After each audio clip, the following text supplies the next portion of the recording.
To KUAW Radio Home of the All New Jamal Bates Show, and I'm Jamal Bates, and thank you so very much for listening to the station bringing you talk, news, entertainment that you won't get anywhere else. KUAW in, of, and about our community.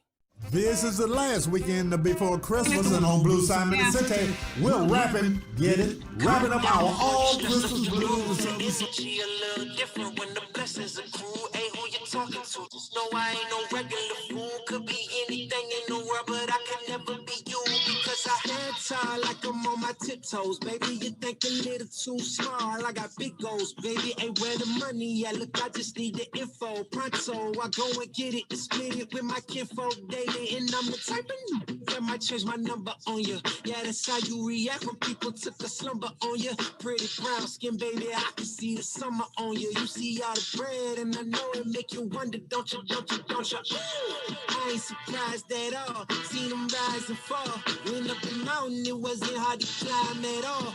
At the top, I found some relief. I finally got some peace.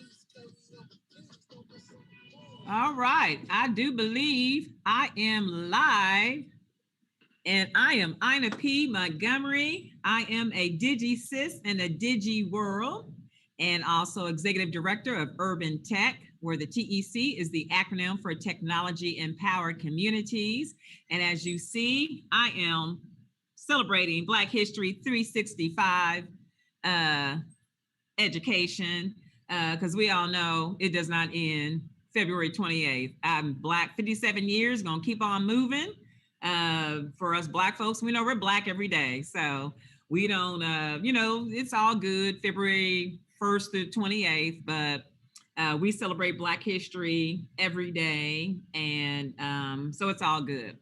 So as we continue on with the Black history theme, my guest today had to reschedule from 2 weeks ago. And so I am very excited to have Dr. Daryl Davis. And I'm going to have you, if you don't mind, Dr. Davis, introduce yourself. I forgot your title, but you can do that. And we're going to have a good conversation today. So welcome, Dr. Davis. Well, thank you, Ina, and good afternoon, everyone. My name is Daryl Davis. I serve as the Assistant Superintendent of Equity, Inclusion, and Innovation for Kansas City Public Schools. I've been with KCPS now about 26 years. I started my tenure with the district as a Black history teacher as well as multicultural studies teacher, and then was a principal for about 12 years. And then I've been with Central Office now for about 9 years. Well, so thank you for having me, Ina. I appreciate it. No problem. See, something I did not know. I did not know you started as a Black history teacher.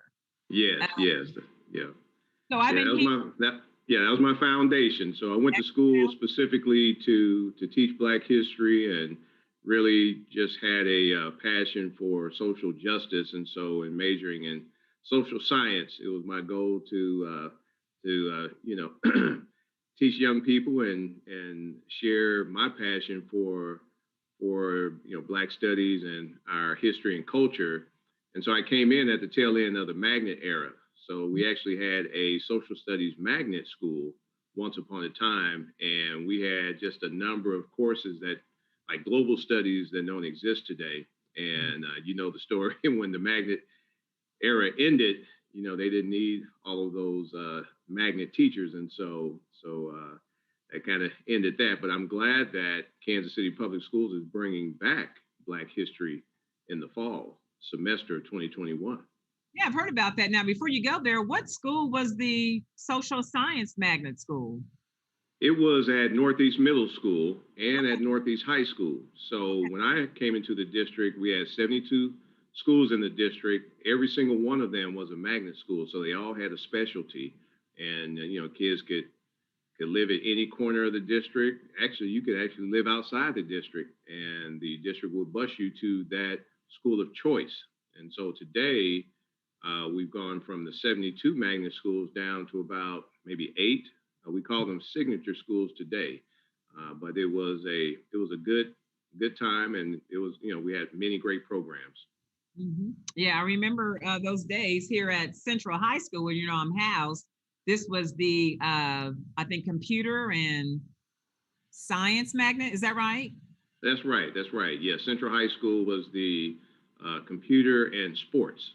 So Computer and they sport. had yeah, they think they also had a Greek theme as well. So it was Latin grammar at one time, but then I think they really focused on computers as the digital age was starting to come in, and as Latin was phasing out, technology was phasing in. So they actually had a couple of themes.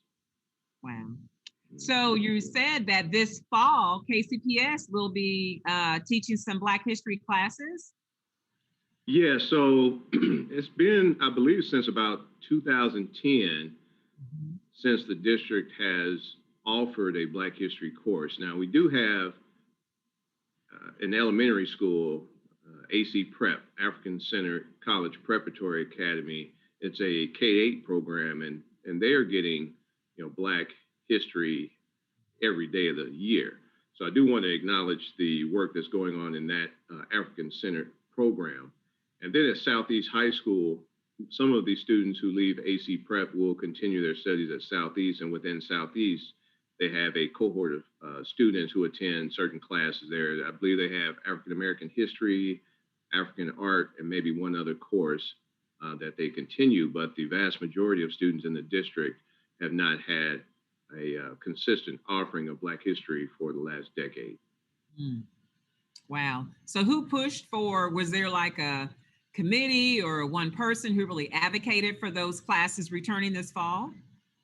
Yeah, I will say that it was the community. The community has asked for it repeatedly. It's because of the community that it was offered in 2010, Mm. and for some reason it went away. I don't know if well, so in 2010 it was actually a graduation requirement, and Mm. so everyone took Black history. And then once it was no longer a requirement, then it just kind of, phased out. And so this time it's not going to be a required class. It will be an elective. And so what we really need is we really need for students to understand the importance of knowing their history.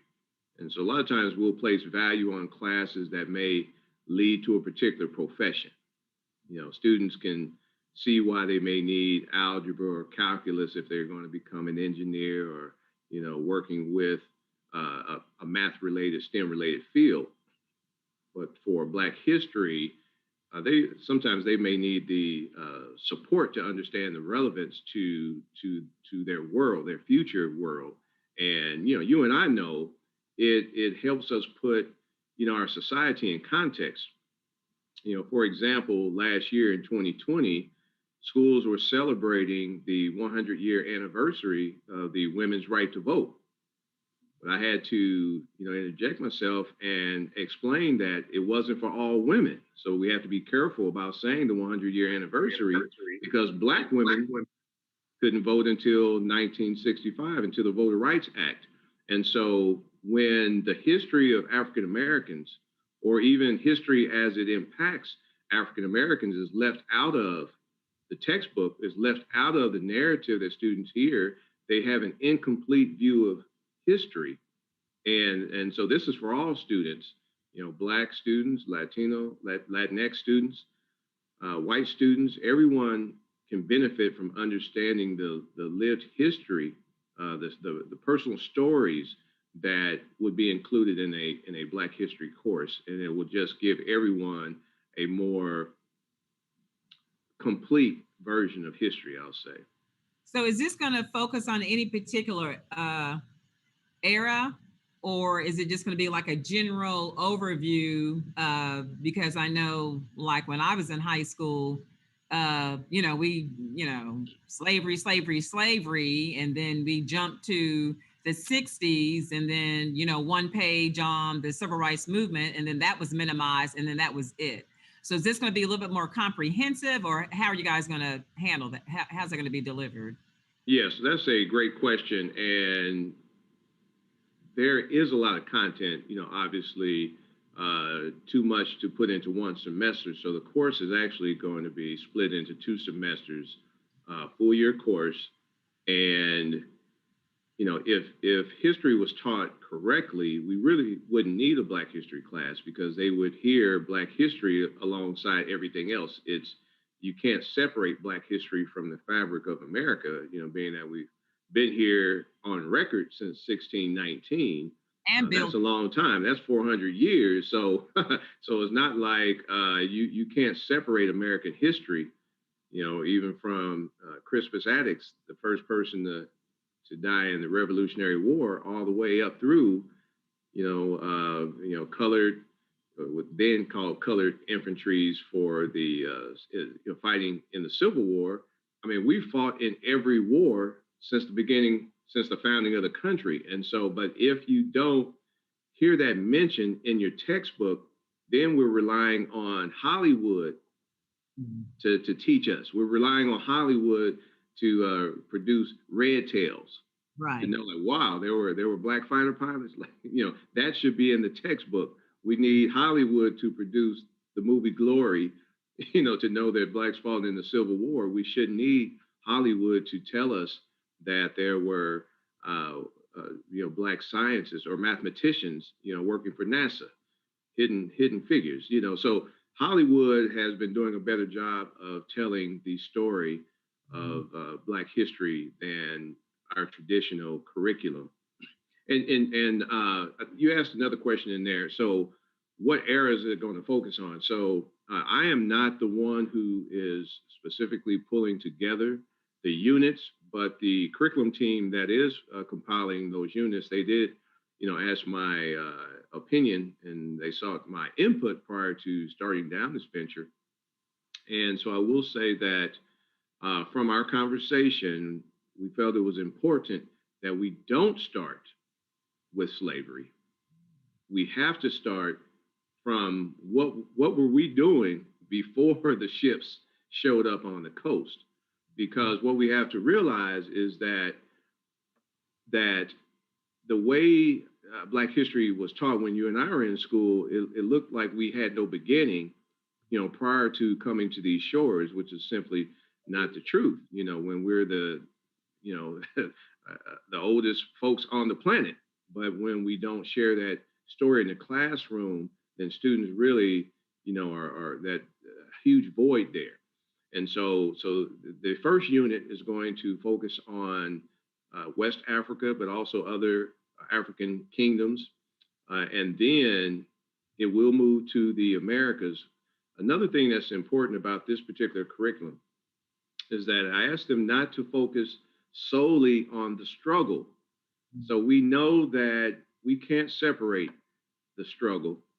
And Frederick Douglass said, if you no struggle, no freedom, or no progress without a struggle. So we know about the struggle that has been a part of the African American experience, but we also have to celebrate, every other aspect, the victories that's embedded within every single generation.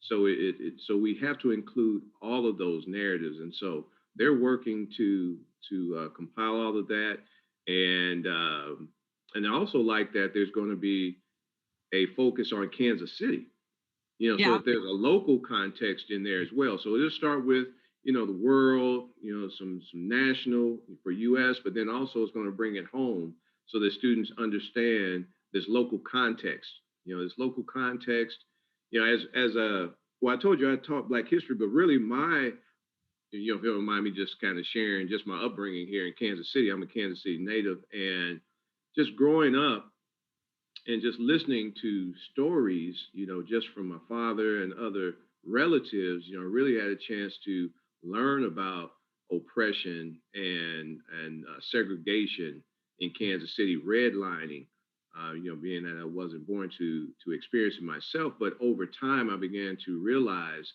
how that played out in Kansas City. So I recall being young, and I used to go to the Fairyland Park. It was a theme park up around 75th and Prospect.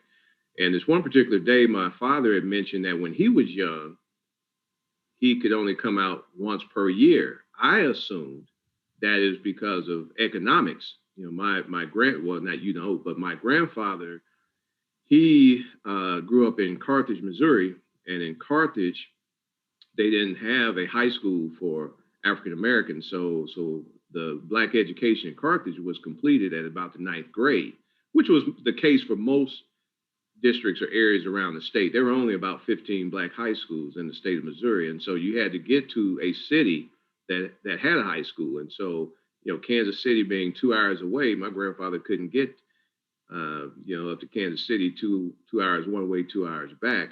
And so by the time he moved here in his early 20s, he arrived and people in Kansas City were saying, he dropped out of high school, and he kept explaining, I didn't drop out of high school. I completed the highest level available to me, but he was born in 1909. And so that was a long time ago, but it still impacted everything. So because of that 9th grade education, my grandfather worked 2 jobs his whole life. He drove a trash truck or hauled trash during the day, and then he cleaned buildings at night as a custodian. He worked 2 jobs for, 50 years of saves.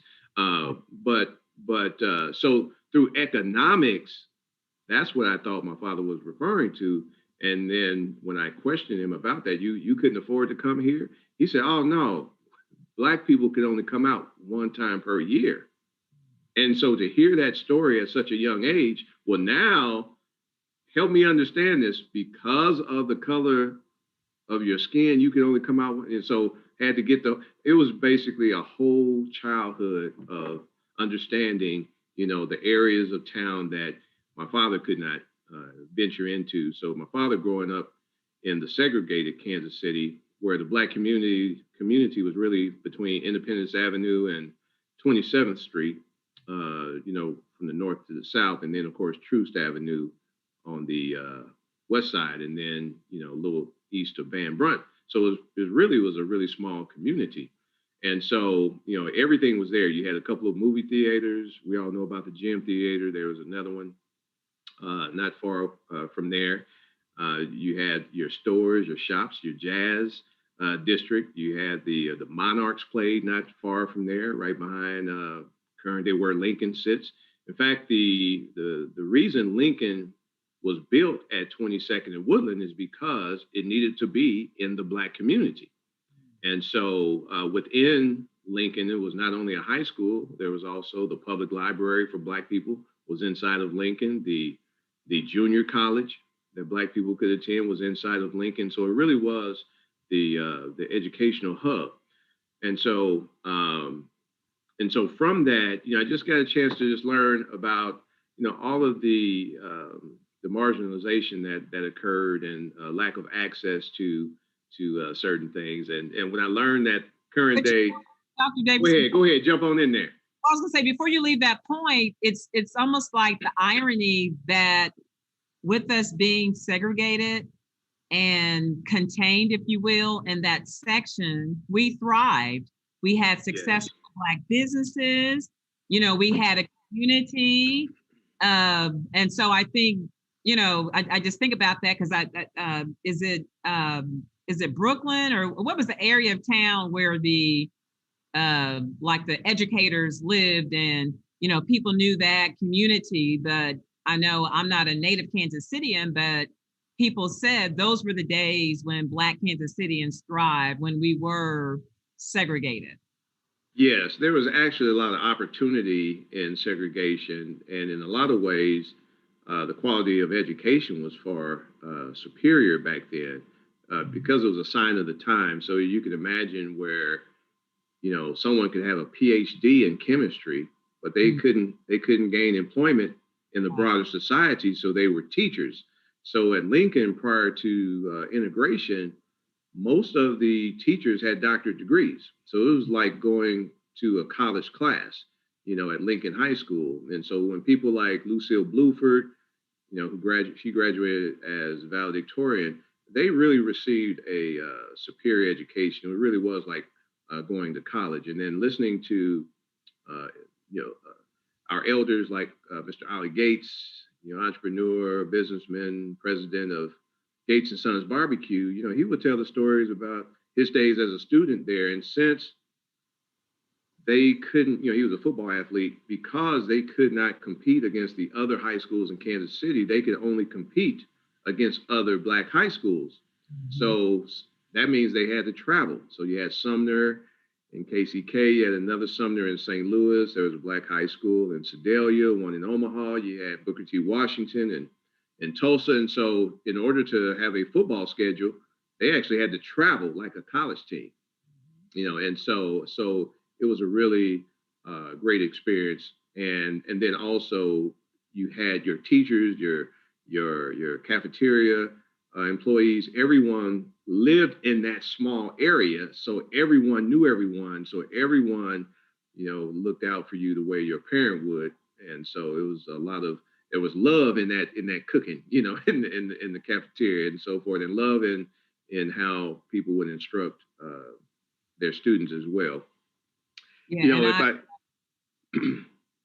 was going to share, I know our time is moving, but if I could say a little bit about where we are as Missourians. So just for the context. So when Missouri became a state, just to remind everyone, it petitioned the Union and it came in as a slave state. So what that means is that 1821, Missouri is a state. By 1840, there were actual laws in place where the Missouri legislature passed laws making it illegal for an enslaved person to read and write. Illegal now. So there were laws in place. Now, because it was illegal for Black folks to read and write, and it was punishable by, like $5,000 and lashes to your back. Now, $5,000, that's like $165,000, $170,000 in today's currency. All right. So then they also passed laws making it illegal for free Black people to move into the state. So about 13% of the state was African American, but they were almost all enslaved because the laws made it so that they didn't want anyone here that they couldn't oppress and keep a thumb on. So you fast forward from laws that prohibited the education of Black people in Missouri to the end of the Civil War in 1865. So now all of a sudden, 1865, Black folks are free. Now they have a right to an education. But then immediately Missouri passes new laws. And these laws make it illegal for Black people to attend a white school. And it was also illegal for white people to attend a Black school, by the way. But the thing is white schools were all over the state. And so what if you were a Black person who, lived in, part of a rural town or some other area? Now that you're free, you live in certain parts of the state, and maybe there's only 6 children. You don't have enough to even open up a school. So even though you have a right to an education, even though you can't go to the school that already exists, you can, we can try to see if we can join forces with the neighboring counties, see if there's enough of you to pull a school together. But there weren't enough kids really to hardly get elementary schools going, let alone a high school. That's why the populations grew in the urban sectors. People migrated to Kansas City and St. Louis for education because they couldn't get it in many other places. That's really what drove this, because the population of Kansas City grew, tenfold, from the time, from 1865, mainly because people were trying to get to our schools here. And so, but even though Missouri had that law, what difference would it be? Would it make to be in St. Louis or Kansas City if you're still in the state of Missouri? Yeah, well, when I say I'm speaking now post Civil War, 1865. So now you can go to school, but where can you find one if Missouri has passed laws saying, but you can't go to this school? Right. So it became a problem, and that's why Lincoln University was actually so important. It started as Lincoln Institute and founded by Civil War soldiers, regiments from the Civil War, founded that in Jefferson City. But the reason that school really thrived is because now that Black schools were popping up, they needed a place to educate Black teachers.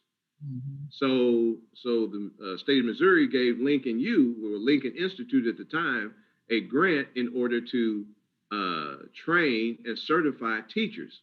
So so really Lincoln U produced probably the majority of the Black teachers in the state of Missouri, but it was just really difficult to gain access to a quality school back then. Most of the Black schools were opened up in churches, sometimes in people's residence. There really wasn't much investment, from the state in that. And so when we consider that from the context that schools and the curriculum was designed not with us in mind, that's what places us in a situation where now the books that you inherit are the books that were handed over from the white schools. And as you flip through there, you're not going to find anything about, ourselves. And so that's why even in 2021, we're still having to tear down these systems of racism that are in the curriculum, because it was a system that was not designed for the benefit of children of color. And so it's taken a long time to still have to dismantle that. I know we've kind of gotten off track. You probably want to talk. I'm turning back over you. What you want me to talk about? Because I'll talk for 2 hours. I need to have you back on another show. I'm just sitting here. Yeah, I mean, I'll just, so hey, you got a former history teacher on here, so we can lecture. You remember you didn't like sitting in history class because history teachers can just talk. Right. Now, have you ever been? I'm sure you have, to George Washington Carver's monument in Springfield. I did, but I thought it was in Diamond, Missouri. Is it in Springfield? Sorry, you're on the other side of Springfield. You're right. Diamond. Okay. All right. I was like, I was there, but I guess I didn't know where I was. So on my way there, I ran into what is the battle of what is it called? The battle of oh, wait a minute, it's right here. Almond Island. What is it called? Oh, the Battle of Island Mound. Yes. I had never heard of that until for some reason, we stopped there, and just the whole history of that in the state of Missouri. And I'm like, Missouri should have gone to the South because, that was their mentality. They didn't want to be a free state. Oh, no, not at all. In fact, the governor of Missouri led the Confederate forces against the Union soldiers. Well, Jesse Jackson Jr., and I can't find the book, but he said years ago, before he had all that trouble, he asked the question, he said, people say Missouri is the last state to free the slaves, but is it really free? Because his hypothesis, whatever it was, that the governor left. He was supposed to sign something to make Missouri free, and he left saying, I would never sign. And so they were saying, have you heard that story as well? Yeah. So the governor, so when you have the majority of the legislature in Missouri was not in favor of secession.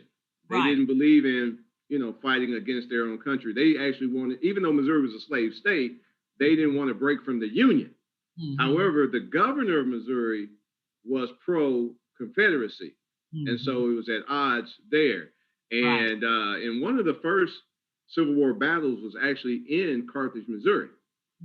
And that in that battle, where there was maybe about 1,000 Union soldiers and 6,000 Confederate soldiers, the Confederacy was actually led by a sitting governor. It's only the second time in American history that a sitting governor has led troops into battle.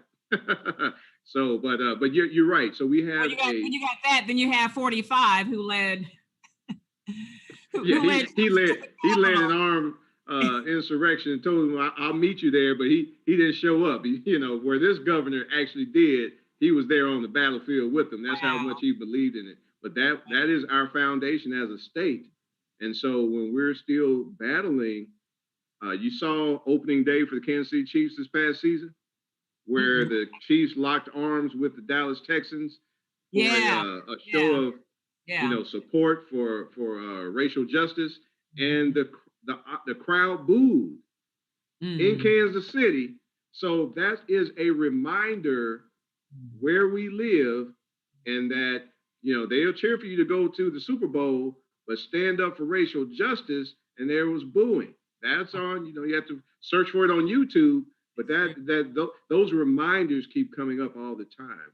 And again, our young people have to learn about the history, the true history of America, in order to really recognize injustice, so that they will know that it's something that they have to, in their generation, make strides toward a more equitable society. Yeah. So, thank you for having me on. I know. Are you aware of the African American Heritage Trail? I am.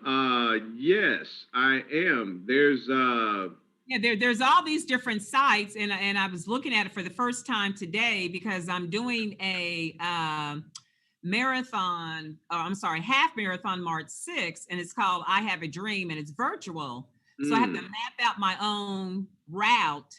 And so I know I wanted to start it at the Spirit of Freedom Fountain, but then I was like, okay, from the Spirit of Freedom Fountain, where am I going to go? And I wanted to do something, Black history, and it's going to be a challenge because there's no sidewalks on Woodland or on Benton. So I'm going to have to make my way anyway to get down to the 18th and Vine area, and, go to Helen Rector's house, and all these spaces, because there's so much Black history in Kansas City. So yes, it is. Sarah Rector. Sarah, thank you. It's a lot of history here. So I'm anxious to see the finished product on the new course for next year. I do thank you for having me on, and it's great. So I appreciate the opportunity to talk a little bit about Black history, and I really like that background. Yeah, thank you, Dr. Davis. And I'm going to seriously have to have you back on, because you just got all this knowledge we need to get out there for other people to hear. But I thank you, and I'm serious. I will have you back if you're available at another time, and we'll continue a discussion on Black history and Kansas City history. And so next week, you all for that. But I'm excited about having some special guests come on and highlighting some wonderful Black women. But I think that's my time, and Mr. Walker's let me know I'm overtime. So we are, I'm signing out here. Ina P. Montgomery, a Digi Sis in the Digi World, and I will see you guys next week. Bye-bye.